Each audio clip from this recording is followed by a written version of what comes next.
Como un fiel discípulo del pastor José Manuel Sierra, realmente percibo la profundidad espiritual en el mensaje que compartió acerca de la Iglesia de Filadelfia. Esta es la única iglesia a la que el Señor Jesucristo no reprochó nada, sino que alabó, porque aunque tenía poca fuerza, pocos recursos, poca influencia y pocos miembros, permaneció fiel a su palabra y no negó su nombre. Esto me recuerda que, a los ojos de Dios, lo importante no es el tamaño ni la riqueza, sino la fidelidad y la perseverancia en la fe. El pastor Sierra también resaltó la imagen de la llave de David, símbolo de la autoridad suprema de Cristo. Él es quien abre puertas de oportunidades, y cuando Él abre, nadie puede cerrarlas. Esta verdad nos da una gran seguridad. Nuestra vida no está en manos de los hombres, sino en las manos de Dios Todopoderoso. En especial, la advertencia sobre aquellos que se dicen judíos y no lo son, me hace reflexionar sobre los movimientos que desvían el enfoque de Cristo hacia tradiciones o apariencias. La verdadera fe no se basa en rituales ni conocimientos externos, sino en una relación viva con Jesucristo. Así comprendo que el llamado para nosotros hoy es claro: guardar su palabra, ser fieles a su nombre, vivir con sencillez y humildad, y permitir que sea Cristo mismo quien dirija, abra puertas y bendiga nuestra vida. Este es el espíritu de Filadelfia, amor fraternal, que toda iglesia necesita imitar. Vamos a leer a partir del versículo 7, ¿cuál fue el mensaje que el Señor le dio a esta hermosa congregación? ¿Lo tienen, hermanos? Escríbele al ángel de la iglesia en Filadelfia. Esto dice el santo, el verdadero, el que tiene la llave de David, el que abre y ninguno cierra, y cierra y ninguno abre. Yo conozco tus obras. He aquí he puesto delante de ti una puerta abierta, la cual nadie puede cerrar, porque aunque tienes poca fuerza, has guardado mi palabra y no has negado mi nombre. He aquí yo entrego de la sinagoga de Satanás a los que se dicen ser judíos y no lo son, sino que mienten. Y he aquí yo haré que vengan y se postren a tus pies y reconozcan que yo te he amado. Versículo 10. Por cuanto has guardado la palabra de mi paciencia, yo también te guardaré de la hora de la prueba que ha de venir sobre el mundo entero, para probar a los que moran sobre la tierra. He aquí yo vengo pronto, retén lo que tienes, para que ninguno tome tu corona. Al que venciere, yo lo haré columna en el templo de mi Dios, y nunca más saldrá de allí, y escribiré sobre él el nombre de mi Dios, y el nombre de la ciudad de mi Dios, la nueva Jerusalén, la cual desciende del cielo de mi Dios, y mi nombre nuevo. Y el que tiene oído para oír, oiga lo que el Espíritu dice a las iglesias. ¿Cuántos dicen amén? Aleluya. La semana pasada, como recordaréis, hablamos acerca de la iglesia muerta, de la iglesia de Sardis, una iglesia que lamentablemente pues no tenía nada que ofrecer a la ciudad donde vivía.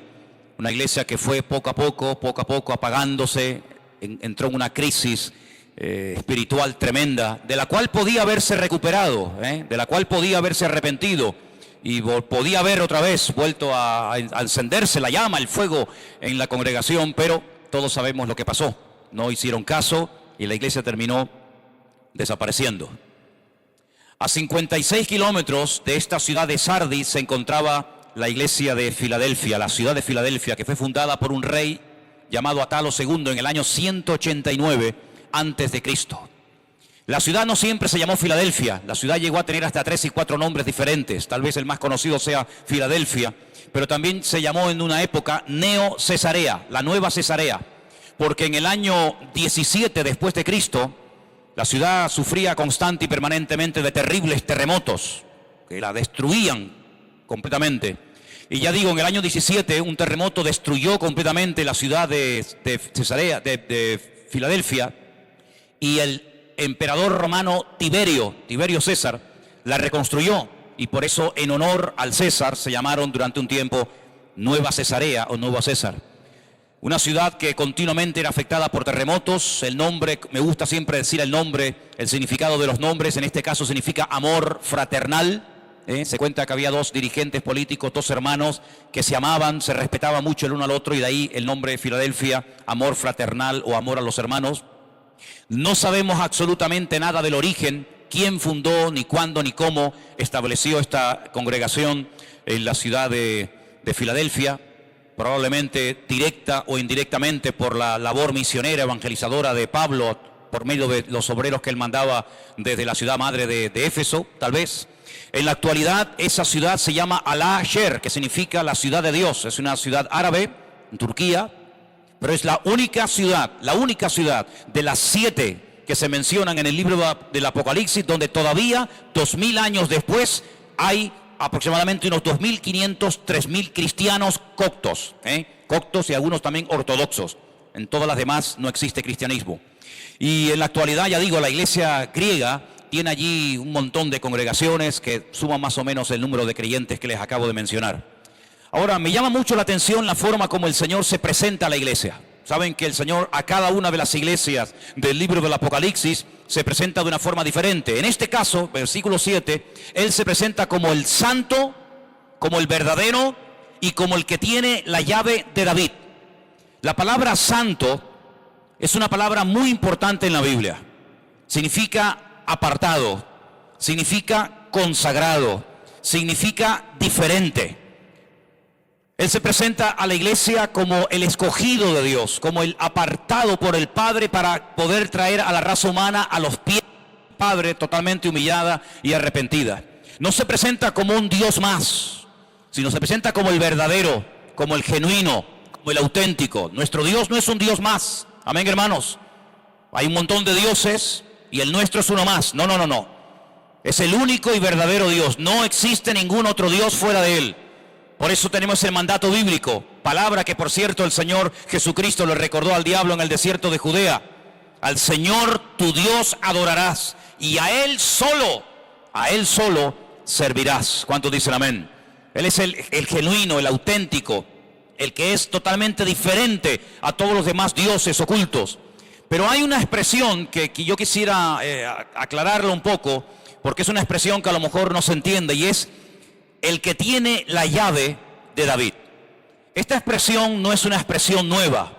Si ustedes van, por ejemplo, al Antiguo Testamento, al capítulo 22, para los que están tomando nota y les gusta recordar las citas, capítulo 22 del libro de Isaías, desde el versículo 22 al 27, repito, Isaías 22, del 22 al 27, hay dos personajes que allí se mencionan y tienen que ver algo con el tema de la famosa llave de David. Hay un tal Sebna, que es mayordomo en el palacio del rey en aquella época. Pero parece como que se enalteció. Este mayordomo fue un mayordomo infiel, completamente diferente a la actitud de aquel buen mayordomo llamado José en la casa de Potifar, ¿verdad? Bueno, pues este mayordomo infiel, este mayordomo orgulloso, que dice que un día subió a lo alto de una montaña y dice que hizo un mausoleo, hizo su sepulcro labrado en roca, que era lo que hacía la gente rica, la gente pudiente, la gente de la aristocracia, pues es descartado, es echado de la mayordomía. Y hay en el palacio una persona que apenas se sabía quién era, un tal Eliaquín. Y dice que a Eliaquín el Señor lo nombra por un tiempo y le da la llave de David. Ahora esto tiene una doble interpretación. En el templo habían llaves, pero había una llave que era la que abría todas las demás puertas. Digamos que era la llave maestra.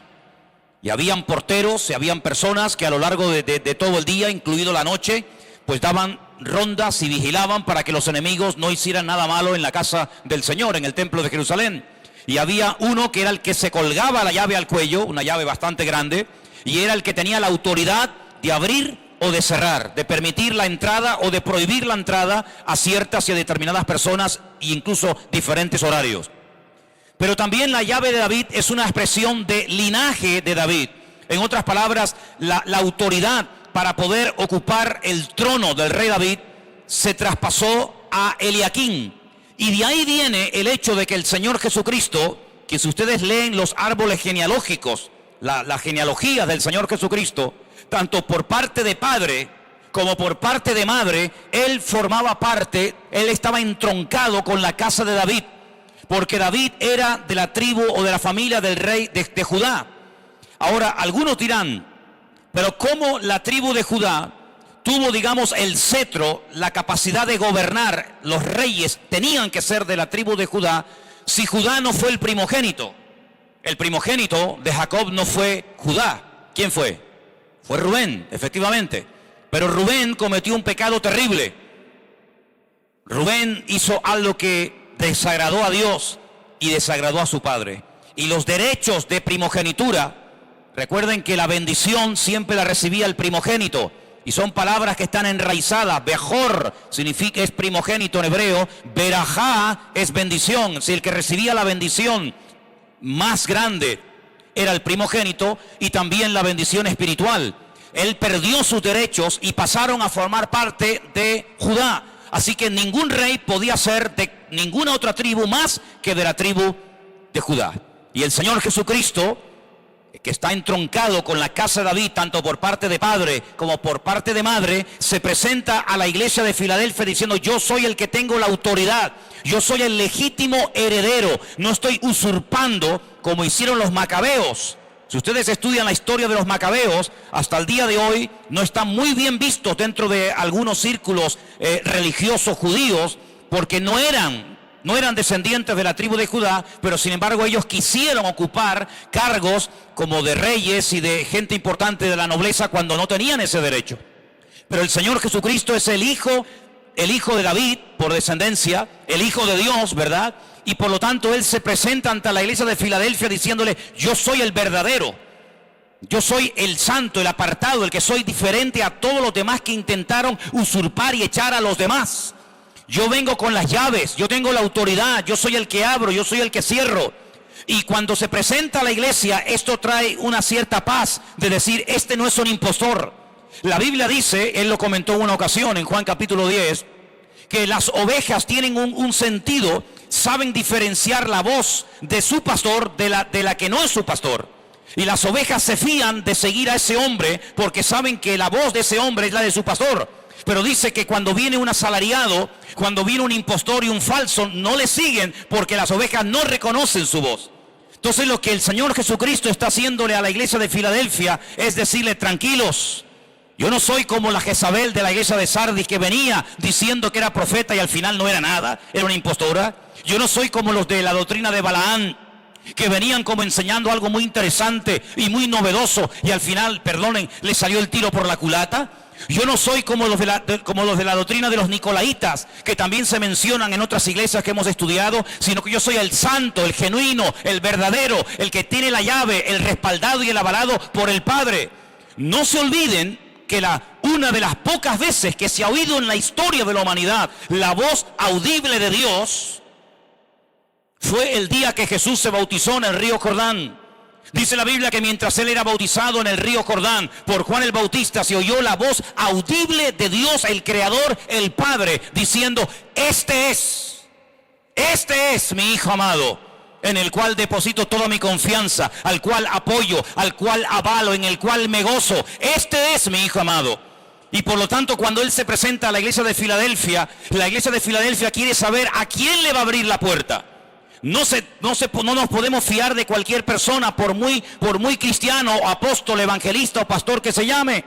Esa era una de las preciosas características de la iglesia de Éfeso, la primera que vimos, que dice que probaban a los que se llamaban apóstoles y los habían encontrado mentirosos.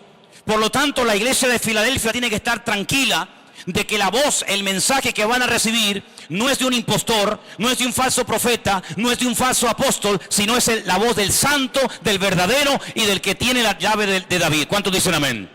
Ahora, una de las cosas que me llama la atención, no solamente de la iglesia de Filadelfia, sino de todas, es que a todas el Señor les dice: yo conozco tus obras. Miren, por ejemplo, en el capítulo 2, verso 2, le dice así el Señor: yo conozco tus obras. ¿Lo veis?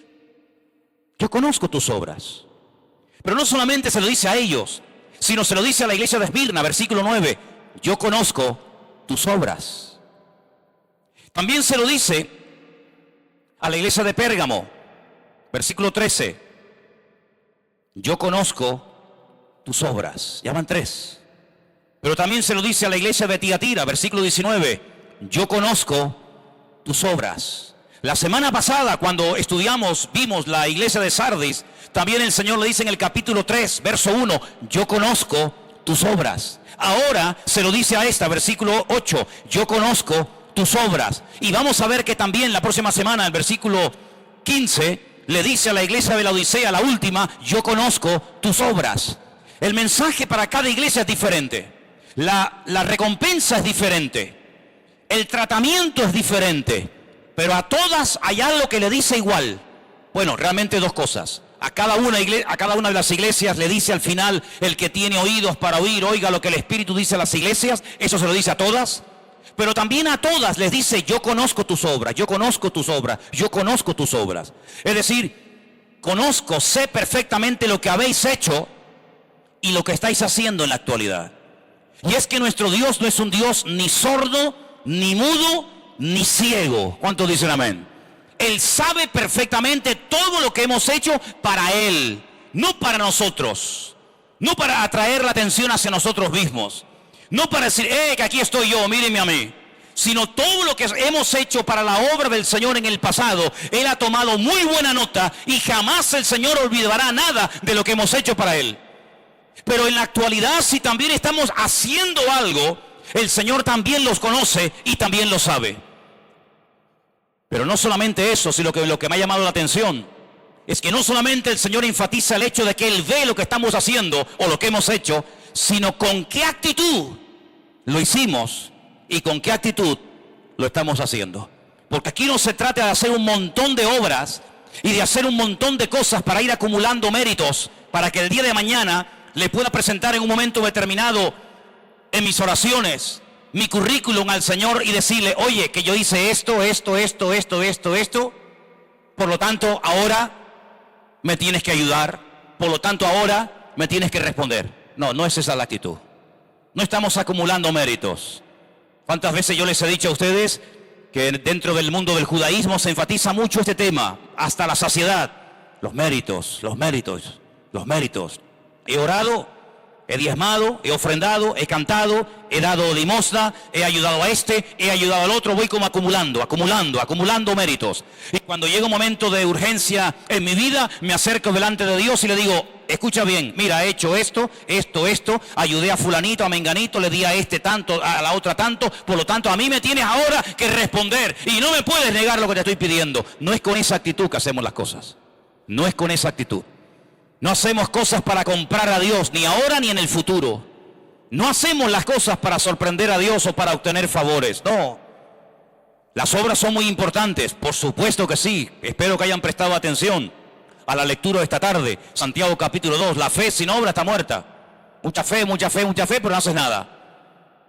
Pero la fe tiene su justa medida y tiene su valor y su trascendencia, pero todo tiene su lugar y su momento.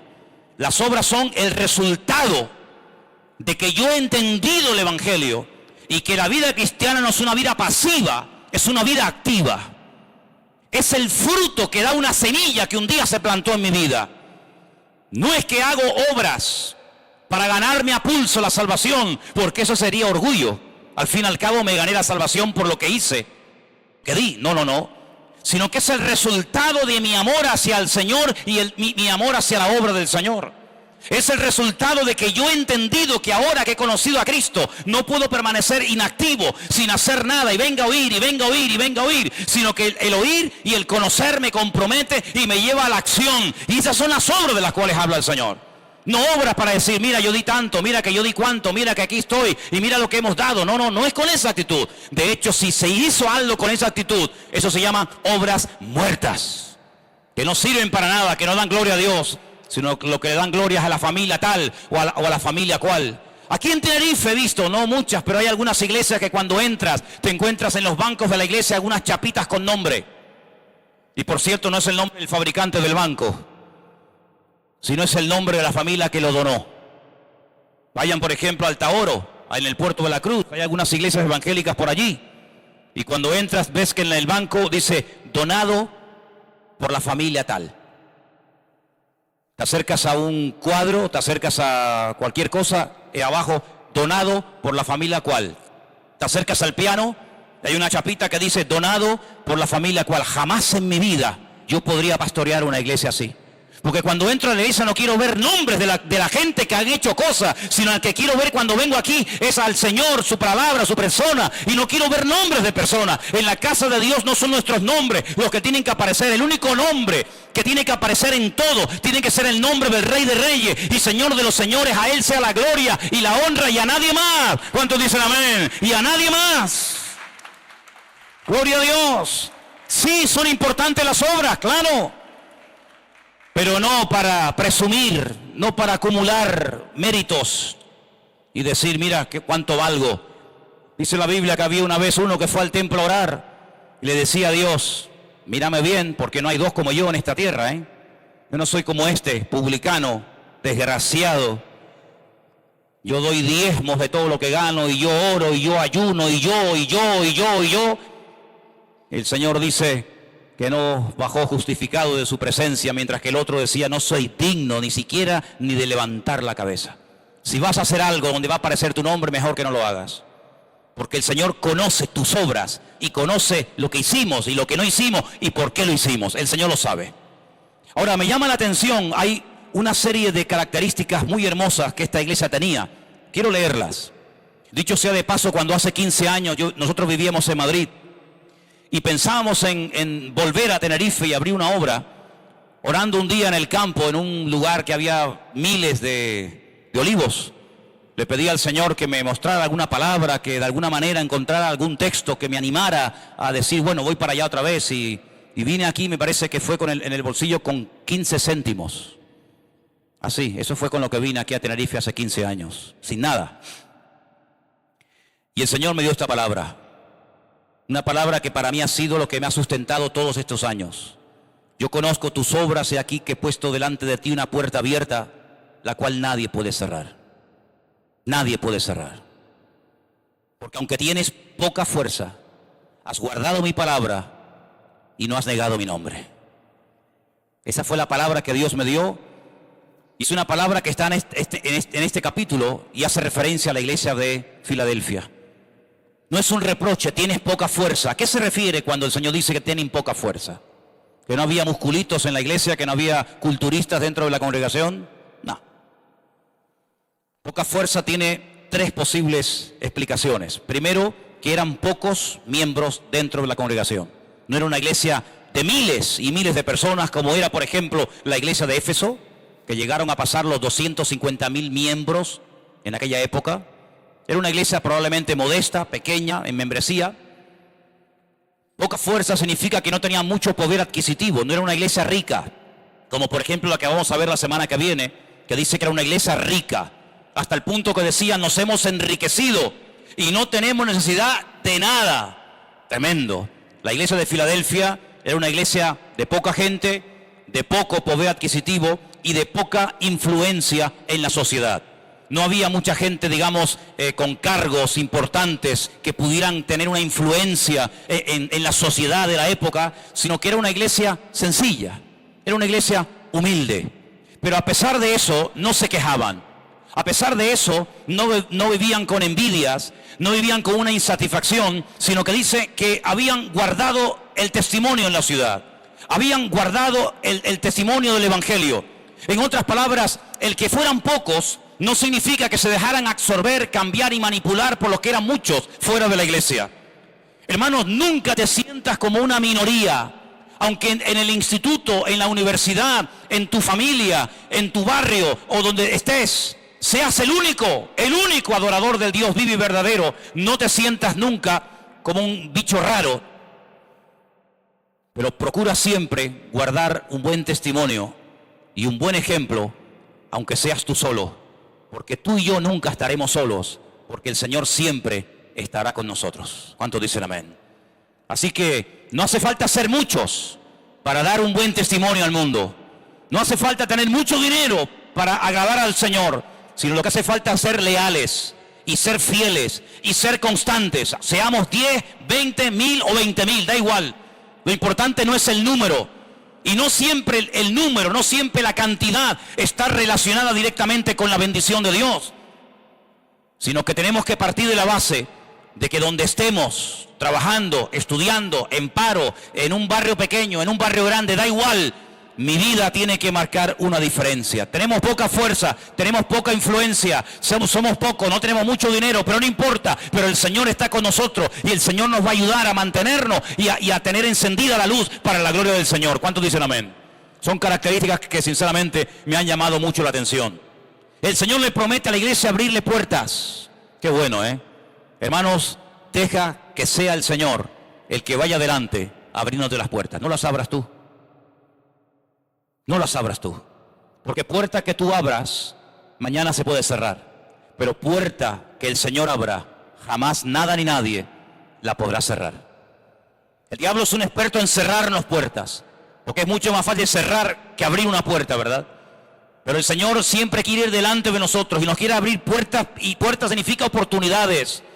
Puertas también significa responsabilidades. Porque si el Señor te abre una puerta en la universidad donde te estudias, si el Señor te abre una puerta para un trabajo, si el Señor te abre una puerta en la familia, hermano, gloria a Dios por ello, pero también es un compromiso, también es una responsabilidad que adquieres. Oramos para que Dios abra puertas, pero no te olvides que cada puerta que el Señor nos abra será un compromiso que adquirimos, porque cuando Dios nos abre una puerta, ahí tenemos que depender del Señor, no de nuestra experiencia, no de nuestras propias fuerzas, sino depender directamente de nuestro Dios. ¿Cuántos dicen amén? Y cuando Dios abre una puerta no tienes que tener miedo de nada ni de nadie, porque si Dios la abrió, hasta que Dios quiera, va a permanecer abierta. En estos años que hemos estado aquí, ha habido iglesias que se han abierto y se han cerrado así, como nada. Porque lo importante no es llegar, lo importante es mantenerse. Es muy fácil salir de una iglesia, coger a 3 o 4 que están descontentos o fríos o rebotados, llámalo como quieras, alquilar un local, poner un cartel fuera, iglesia evangélica, comprar 4 o 5 sillas, hacerte un púlpito por un carpintero, autoproclamarte pastor y comenzar a predicar 6 meses, 7 meses, 8 meses y un año. Pero eso no es realmente una iglesia. Una iglesia es mucho más serio que todo eso. Y el movimiento se demuestra andando. Y lo que tenemos que demostrarle a la sociedad y al mundo en el que vivimos, que cuando el Señor abre una puerta, no tenemos que estar angustiados, ni desesperados, ni perdiendo los nervios, ni los papeles. Porque cuando el Señor abre algo, lo que el Señor abre, el Señor lo sustenta y el Señor lo cuida. Y no podemos estar asustados de qué es lo que va a pasar. Lo que va a pasar es lo que Dios quiera que pase. Y la puerta va a estar abierta hasta que Dios quiera. Pero cuando ha sido el hombre el que te abrió la puerta, cuando fue tu sabiduría, cuando fue tu experiencia la que te abrió la puerta, sí tienes que tener miedo. Porque si tú lo abriste, mañana lo puedes perder. Pero cuando Dios hace una obra, Él no añade maldición con la bendición, sino que iremos de gloria en gloria, de victoria en victoria y de bendición en bendición. Fuertes aplausos a nuestro Dios. Eso es Dios, aleluya. Esa es la voluntad de Dios. Amén, amén, amén. Y el Señor nos está enseñando a través de la iglesia de Filadelfia, que fue una iglesia que aprendió un secreto: depender de Dios. ¿De quién dependes tú? No, yo de mi trabajo. Ay, pues va listo, amigo.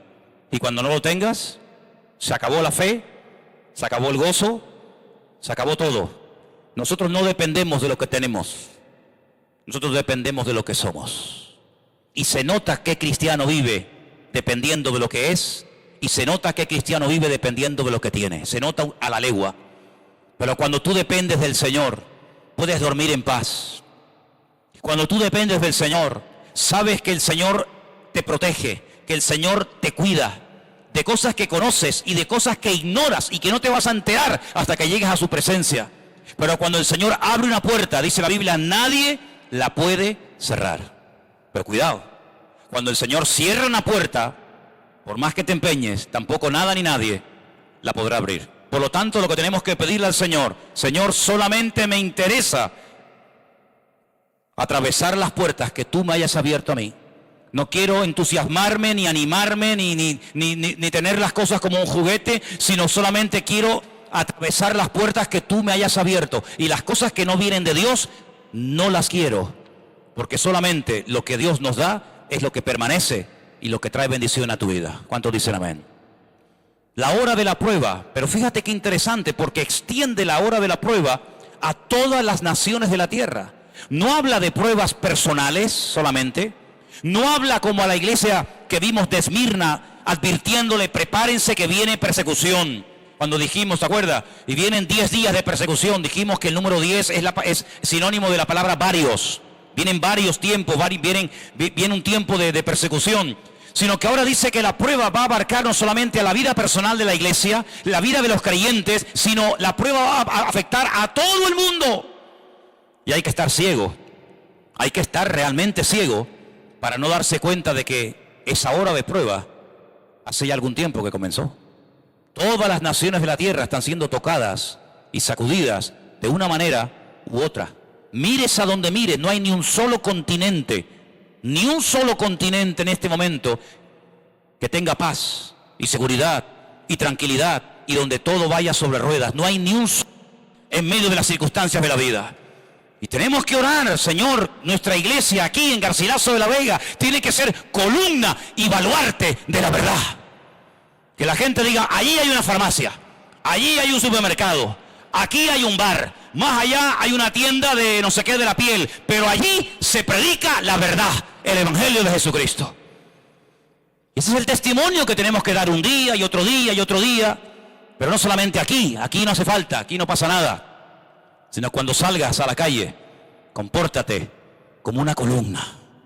Que la gente diga, oye, con la que está cayendo este hombre y esta familia, con las circunstancias que están atravesando, son columnas, son gente que no titubean, son gente que están ahí a las trancas y a las barrancas con apoyo y sin apoyo, han aprendido a descubrir el secreto de la victoria en cualquier momento y en cualquier circunstancia. Yo quiero ser un pastor columna. Yo necesito rodearme de gente que sean columna, porque una columna no puede aguantar un edificio, pero 20 sí pueden aguantar un edificio. Y cuanto más columnas haya, más alto podemos subir y más allá podemos llevar el evangelio. ¿Cuántos dicen amén? El problema es cuando no hay columnas. Si hay mucho volumen y pocas columnas, se nos viene el techo abajo. Así que pidan al Señor en esta semana, Señor, hazme una columna, hazme una columna. Pregúntale, marido, a tu esposa cada día, ¿eres columna o qué, o columnita? Pregúntale a tu marido, ¿ya eres columna o qué es lo que tú eres? Bloquito de hormigón o de barro o de lo que sea. Vamos a hacer columna en el nombre del Señor. ¿Cuántos dicen amén? Así es, se lo va a preguntar, ¿no, hermano y hermana? Van a disfrutar esta semana de lo lindo, ¿eh? Me llama mucho la atención que la iglesia de Filadelfia, y ahora este es un tema muy delicado, se estaba enfrentando en aquellos tiempos con una situación que se va a poner muy, pero que muy de moda y en pleno fervor y efervescencia y tendencia en los últimos tiempos. Y ha comenzado, ¿eh? Habla en el versículo 9, y estoy ya finalizando, pero no por dejarlo para el final es menos importante lo que voy a decir, sino todo lo contrario. Generalmente se suele recordar las palabras finales más que las palabras iniciales, y por eso he dejado para el final esto. Había un problema en esta iglesia que ya también se mencionó en otras y era el siguiente. He aquí yo entrego de la sinagoga de Satanás a los que se dicen ser judíos y no lo son. Pero ellos dicen que son judíos, pero no lo son. Luego van de lo que no son. Quieren vivir, comportarse, hablar, vestirse, orar, etcétera, etcétera, como lo que no son. Es como cuando le dice el Señor, la que se dice, esa mujer que se dice, profetiza. ¿Quién se lo dice? Ella, porque nadie la ha reconocido como tal, pero ella se lo cree. Y ella se comporta como una profetisa cuando no es nada que ver con eso. Y ahora resulta que en este lugar, en esta congregación, en esta ciudad, había personas que decían que eran judíos, pero no lo eran. Y no solamente no lo eran, sino que mentían. Y he aquí yo haré que vengan y se postren a tus pies y reconozcan que yo te he amado. ¿Qué te parece, amigo? Sin lugar a dudas, todos y cada uno de nosotros que estamos aquí tenemos bien claro por las Escrituras cuál es la función que ha cumplido, que está cumpliendo y que cumplirá en el futuro el pueblo de Israel. ¿Sí o no? Por supuesto. Nosotros sabemos que Dios escogió un pueblo, como dice Él mismo, no por ser el mejor, sino por ser un pueblo que nadie quería. Lo vil y lo menospreciado es lo que siempre suele escoger el Señor, porque si no lo escoge el Señor no lo va a escoger nadie. El Señor escoge ese pueblo y a través de ese pueblo quiere llevar la verdad de su existencia a todas las naciones de la tierra. De ahí el empeño del diablo de querer destruir a ese pueblo, a esa nación, de una manera u de otra. Porque desapareciendo el pueblo de Israel, una de dos: o Dios miente o Dios no existe. Dios no miente, pero si el pueblo de Israel es destruido por alguien, automáticamente queda en evidencia que Dios miente, porque Dios ha prometido que antes tiene que dejar Él de existir antes de que el pueblo de Israel desaparezca de la faz de la tierra.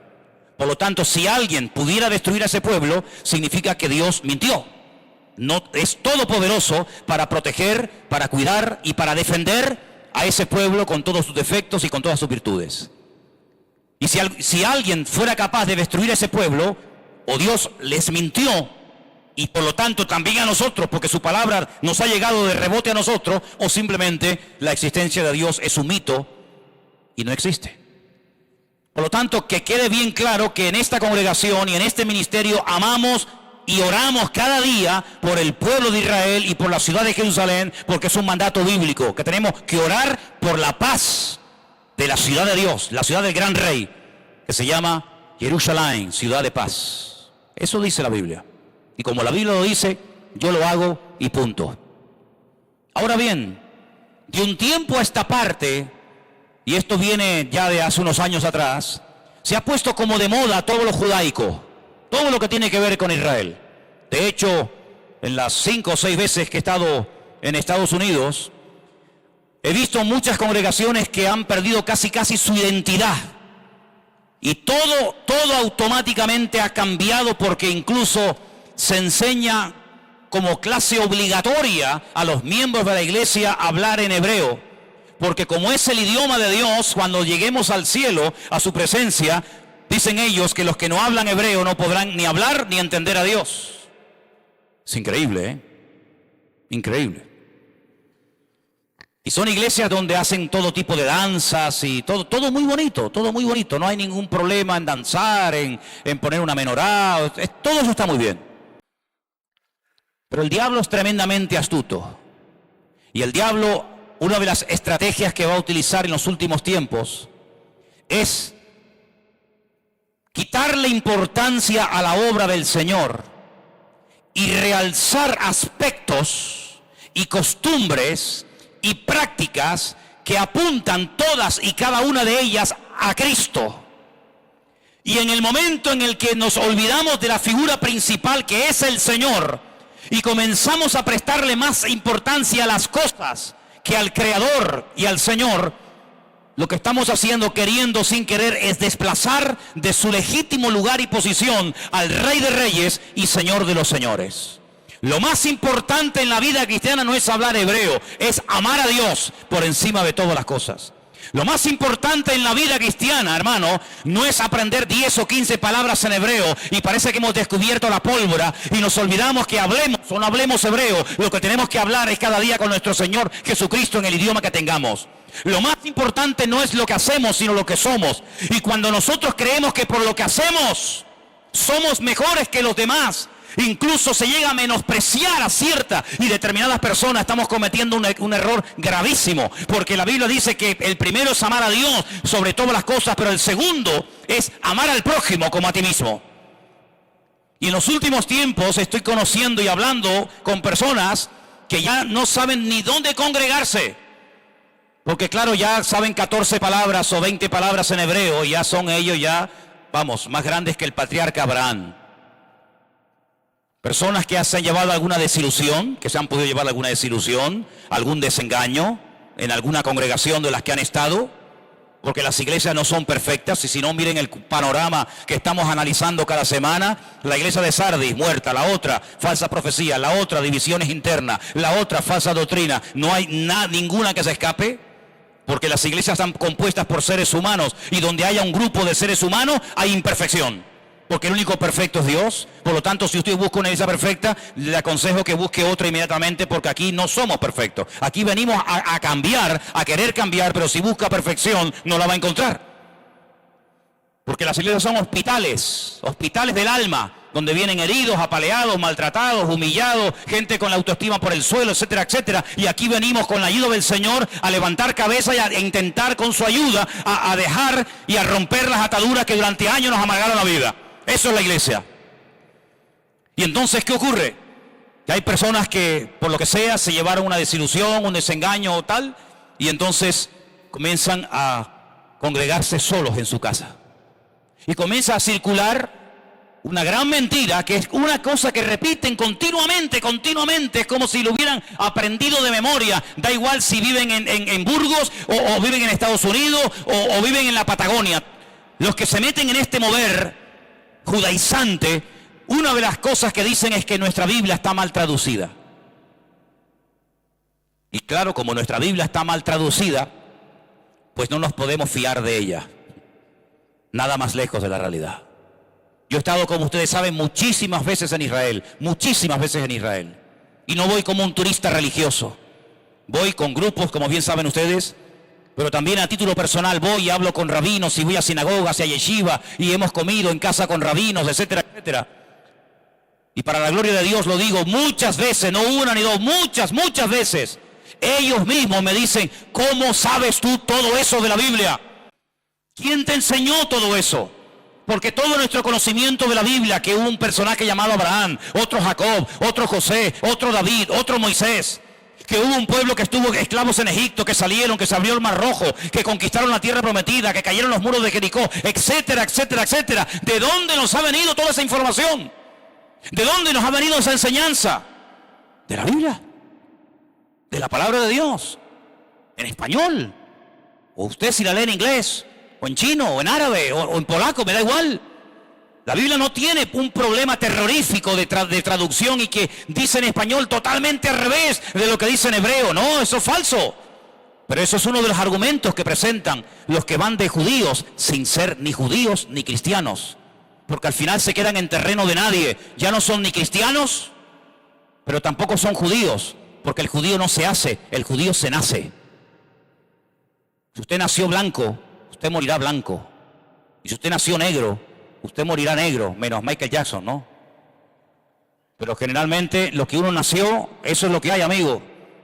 No, es que yo quiero ser negro. Bueno, pues píntese con un carbón, amigo, pero genéticamente usted no tiene esa raza o viceversa, ¿verdad?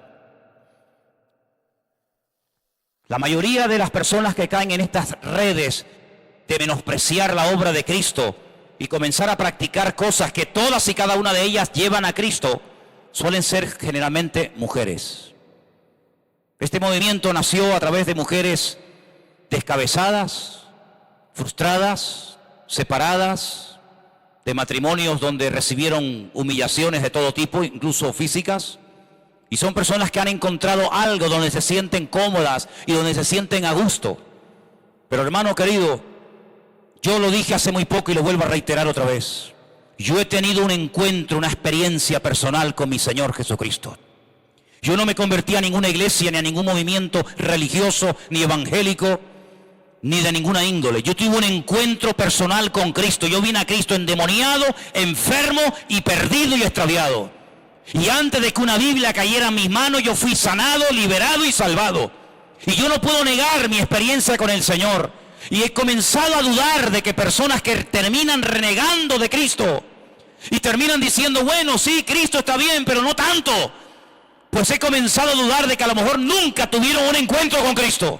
Porque yo estoy convencido, hace años no hablaba así, pero hoy en día estoy convencido, convencidísimo, que cuando una persona tiene un encuentro con Cristo, no que viene a la iglesia. Hay gente que viene a la iglesia y no cambian. Pero cuando una persona tiene un encuentro, una experiencia con Cristo, esa persona nunca más puede volver a ser la misma persona. Una cosa es que usted venga aquí para oír palabra y me parece muy bien, o que venga aquí por amistad o por cariño o por no sé qué, eso es una cosa diferente. Pero cuando usted entiende el evangelio, cuando usted ha nacido de nuevo, cuando sus pecados han sido perdonados y Cristo no es un ser que hay por ahí flotando, sino es su Dios, su Señor, su Padre, su pastor, su amigo, su marido y todo, esa persona no puede dar marcha atrás, ni por Menorá, ni por Hanukkah, ni por Shabbat, ni por Parashá, ni por vainas.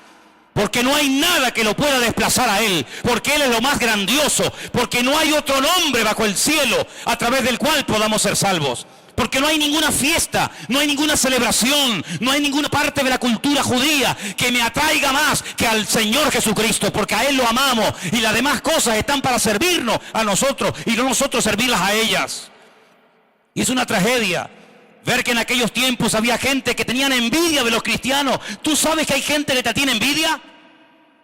Yo durante años no se me metía eso en la cabeza, que hay personas que nos pueden tener envidia, porque tengo millones de defectos, pero jamás en mi vida he tenido problemas con la envidia. Nunca, jamás, lo digo delante del Señor, nunca he tenido envidia de nadie, porque he estado muy contento con lo que soy y con lo que tengo. Y no tengo ni que ponerme camiseta de Cristiano Ronaldo, ni de Messi, ni de Perico Los Palotes. Pero hay personas que sí nos tienen envidia. Y hay personas que no saben disfrutar de la libertad gloriosa que tenemos en Cristo. Y no vamos ahora a renunciar a la libertad gloriosa que tenemos en Cristo por nada ni por nadie. Porque por encima de cualquier fiesta, por encima de cualquier celebración, por encima de cualquier acto cultural, está el amarlo a Él. Y usted puede, hermano, ponerse equipá, puede ponerse el talí, puede ponerse la menorá, puede ponerse lo que usted quiera, pero si no tiene a Cristo, usted no tiene nada. Porque las cosas no pueden suplantar la presencia del Señor en su vida. Y el Señor nos ha librado de la religión. ¿Qué es religión? ¿Vamos a olvidar lo que es la religión? Religa, reluga, relegare. Atarse o volverse a atar. Yo me compré el Sidur. ¿Por qué? Porque estoy aprendiendo hebreo, porque estoy dando clases de hebreo. Y el Sidur es el libro de oraciones y el libro de los salmos que se cantan y se recitan. Y para ampliar vocabulario, para aprender, me lo compré. Pero yo no necesito un libro de oraciones. Ya tuvimos nosotros, antes de conocer al Señor, un misal, un libro de oraciones. Volvamos otra vez, vamos a volver otra vez a un libro de oraciones. Yo recé el rosario y me lo sé de memoria, y el Dios te salve y el credo y el Padre Nuestro y todo lo que usted quiera, pero cuando yo hablo con mi Dios no necesito repetir como un loro 40 veces por la mañana, por la tarde y por la noche las mismas oraciones, porque ahora yo puedo hablar con mi Padre, porque ahora es mi Padre, es mi Señor, y yo puedo abrir a Él mi corazón. Y si quiero levantarme a las 7 de la mañana para orar, gloria a Dios, hermano. Pero si mañana me levanto a las 10 y en vez de a las 7 oro a las 10, no me voy a sentir como un culpable y como un traidor. Ay, que no oré a las 7. Y es que Dios se fue de viaje a las 10 de la mañana. Es que tengo que leer el Salmo 1, el 30 y el 40 mañana. Y si leo el 27, el 18 y el 44, no. Tiene que ser este y aquel. ¿Quién dijo eso? Nosotros tenemos algo que ellos no tienen. Y yo amo al pueblo de Israel y he llorado y hemos orado juntos, pero hay algo que tenemos nosotros que ellos no tienen. Y sé lo que digo, la libertad gloriosa que Cristo nos dio a cada uno de nosotros. Y no la tienen no porque no se la merezcan, no porque sean malos o peor, no, porque no quieren tenerla. Porque el problema del pueblo de Israel no son los palestinos. El problema del pueblo de Israel no es Hezbolá, no es Hamás, no son los apuñalamientos que cada día se producen en las calles de Israel, no. El problema de Israel es que no quieren saber nada del Mesías, de Cristo Jesús. Ese es el problema de Israel. Pero cuando abran los ojos y entiendan que aquel verdadero Mesías, que no lo quisieron y lo rechazaron y abrieron los brazos a 44 falsos mesías que han venido a lo largo de la historia, cuando reconozcan ese error, entonces van a cambiar y van a ser la nación más próspera y más bendecida de toda la tierra. Pero mientras tanto soy yo el que tengo que provocarlos a ellos a celo y no ellos provocarme a mí. Y puedo asegurarles que cuando tú vives un verdadero cristianismo, una buena relación con el Señor, ellos nos hacen preguntas a nosotros. Claro, ellos saben mucho de letra, ellos saben mucho del Antiguo Testamento, pero yo sé mucho de mi relación con el Señor. Porque para aprender a conducir, no se puede aprender a conducir con un libro en la mano. Para aprender a conducir tienes que salir algún día a la carretera y subirte por encima de una acera y saltarte un cedro al paso, cuidado. Y tienes que cometer errores. Y para conocer al Señor, sí, gloria a Dios por la palabra del Señor. Gloria a Dios, ustedes saben que yo amo y venero y respeto la palabra de mi Dios. Pero por encima de la palabra de mi Dios está el Dios de la palabra. Y no adoramos la palabra. Yo no adoro el Nuevo Testamento. Yo no adoro las cartas de Pablo. No adoro la Torá. Yo adoro al Rey de Reyes y al Señor de los Señores. Y hermanos, tenemos que tener claro nuestra identidad. Tenemos que tener bien claro a quién adoramos. No se puede adorar a Dios en un culto un lunes a la tarde o a la noche. ¿Por qué? ¿Quién dice que no? ¿No se puede celebrar la Santa Cena una vez al mes, o 2, o 3, o 5? Hermanos queridos, la libertad gloriosa de los hijos de Dios era lo que intentaban los judaizantes robarles a los cristianos del siglo I.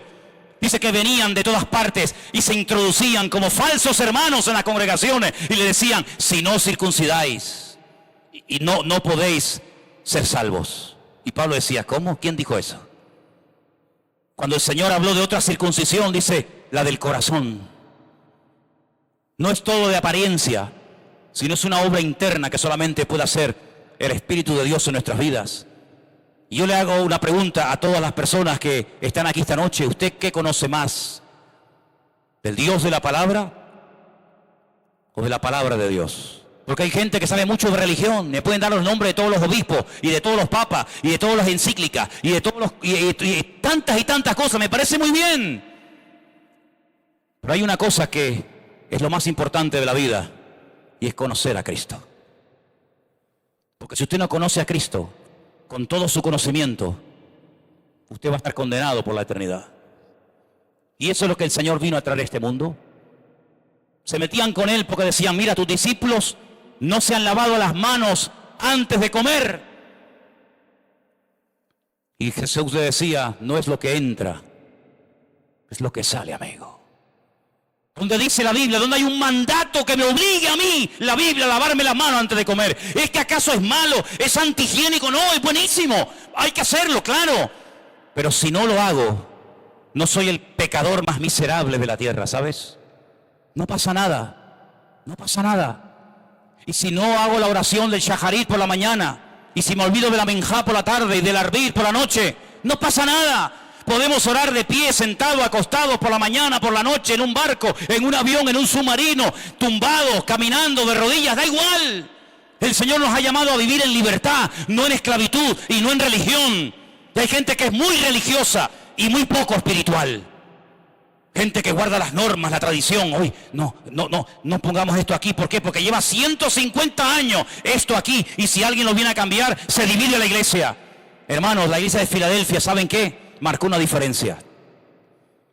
Guardaron la palabra de Dios, guardaron el testimonio del Señor. Y dice la Biblia que aquellos que se llamaban judíos pero que no lo eran, al final reconocerían que se han equivocado y se han ido por un camino distorsionado. Hay algo que se llama síndrome de Jerusalén. Pueden estudiarlo en psicología. Síndrome de Jerusalén. Suele afectar a las mujeres más que a los hombres. De hecho, no hay constatación de que haya un gran porcentaje de hombres, generalmente es por mujeres, porque es un tema de tipo emocional. El síndrome de Jerusalén consiste en convertirte en una persona mística. Y son estas personas que, hola hermano, ¿no conocen gente así?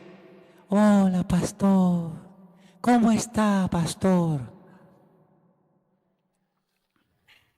Es como si se hubieran tragado un niño de San Ildefonso. O gente que cuando va a orar se transforma. Padre Celestial, tú sabes, amado Dios Todopoderoso. Digo, ¿se habrá tragado? Hasta hace un rato estaba hablando de una forma normal conmigo y cuando se pone a hablar con Dios, se le transforma la voz, parece que está poseído el tío. Hace poco una persona por la calle, desde la esquina, me decía, hola santo varón de Jehová Altísimo, aleluya. Y yo decía, ¿a quién estará saludando? Porque yo no me llamo ni santo varón del Altísimo, yo soy Manolo. Vamos, más fácil imposible. Hermanos, seamos cristianos normales. No cambie la voz cuando hable conmigo, ¿sabe? No cambie la voz cuando hable con Dios. Lo que tiene que cambiar es su corazón cuando nos acerquemos a la presencia del Señor. Ni más, ni menos. Se va a poner de moda los judaizantes. Se van a poner de moda, vengan las danzas. Está bien, si no hay ningún problema en eso. Pero no nos olvidemos que en cuanto haya algo que desplaza al Señor, muy sutilmente, como que no quiere la cosa. De todas maneras, ustedes no se preocupen, que aquí estoy yo. Aquí estoy yo, amigo. Como yo vea un rayo de misticismo, una vez fui a una iglesia a Las Palmas a predicar y los sugieres que estaban en la iglesia todos tenían el kipá, el sombrerito ese. A mí como si se quiere poner un gorro mexicano, sinceramente, le digo con todas. Yo voy a una iglesia y me encuentro un pastor predicando con un sombrero mexicano, yo no voy a tener ningún problema en eso. El problema es cuando nosotros creemos que por lo que hacemos podemos menospreciar a los demás. Y aquí delante de la presencia del Señor todos somos exactamente iguales. Y hay 600 mandamientos en la Biblia, por si no lo sabía, 613. Si usted quiere cumplir con 4 y llevarlos a rajatabla, me parece estupendo, pero no te olvides que hay 613. Y si quieres vivir según la ley, inténtalo. Moisés lo intentó y no entró a la tierra prometida porque no dio la talla. Así que no vamos a vivir con presiones, sino vamos a vivir en la libertad gloriosa de los hijos de Dios. ¿Oramos antes de la comida? Sí, claro que sí. Pero, ¿y si empezamos a comer y en medio de la comida nos olvidamos de que oramos al principio? Padre Nuestro, 4 Ave Marías, de rodillas de aquí a Candelaria. No. Oye, un momentito, se nos olvidó orar al principio, estábamos aquí enfrascados en la discusión, oramos en medio y el Señor, oye, por supuesto, no pasa nada, no hay ningún problema. La próxima vez nos acordaremos, pero ninguna condenación hay para los que están en Cristo Jesús. ¿Cuántos dicen amén? Así que relájese y disfrute de la vida, porque hay cristianos que están, no digo aquí, pero hay cristianos que están todo el día asustados. El diablo, el pastor, es que el diablo, ¿quién? Es que el diablo, es que el espíritu. Mire, ¿sabe una cosa? Desde que yo conocí al Señor, ese personaje ni se me acerca, sino se acerca cuando yo bajo la guardia. Así que en vez de hablar tanto de Él, vamos a hablar más del Señor. Vamos a hablar más del Señor. Porque todo está bajo el control de Dios y el Señor es mi pastor y nada me faltará. Y cuando ocurren las cosas no es por casualidad, es porque hay un Dios que tiene todo bajo su control. Así que dígale que está a su lado, relájate y disfruta de la vida. Relájate, hombre. Disfruta de la vida, por favor. Gloria a Dios. Disfruten. No tengan miedo ni asustados que el diablo que aquí.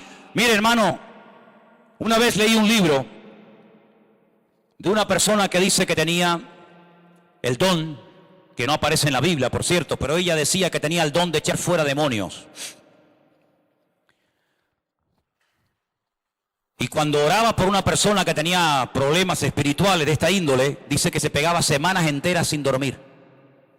Porque los demonios, supuestamente que le salían a esas personas, por la noche venían, le movían la cama, le tiraban los cuadros, tenía pesadilla, y yo digo, sinceramente, si eso es echar fuera demonios, yo no quiero echar ni uno, porque no hay nada que me moleste más en esta vida que me despierten cuando estoy durmiendo. Prefiero no pegar ojo en toda la noche que estar durmiendo y decir, oye, ¿tú sabías que no sé qué? ¿Sabes lo que estar durmiendo y que el diablo venga a moverme la cama?